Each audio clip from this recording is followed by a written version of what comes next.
Un'estate di turismo sociale per rendere spiagge e città del veneziano davvero aperte a tutti, anche ai soggetti fragili e ai portatori di disabilità. Le iniziative dell'Ustre Serenissima per un turismo inclusivo hanno vissuto una dimostrazione pratica sulla piscina panoramica dello Stucchi alla Giudecca, solcata da una tavola speciale che consente anche a chi è disabile di affrontare vogando le onde.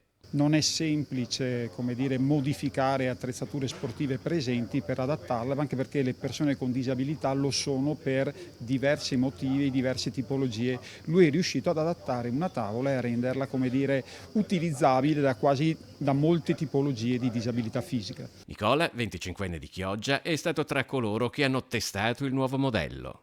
In questa nuova tavola, quando mi siedo mi sento più sicuro con la seduta, i piedini. Nell'altra facevo un po' più fatica a stare seduto perché dovevo eh, più, usare più l'equilibrio, invece questa qua è più scorrevole. Da anni le aziende sanitarie del litorale veneto sono capofila di iniziative che rendano l'accoglienza turistica aperta anche alle persone disabili.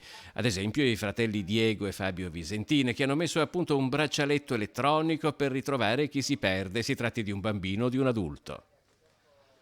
Una volta registrato il bracciale è identificabile con lo smartphone attraverso un'altra scansione del codice QR e si potrà effettuare la chiamata alla persona di riferimento che è stata registrata nel bracciale. Partirà un'email a tutti i nostri uffici, all'ASL competenti con la geolocalizzazione del punto in cui la persona si è persa. Quindi avremo un'occasione in più per trovare la persona perduta.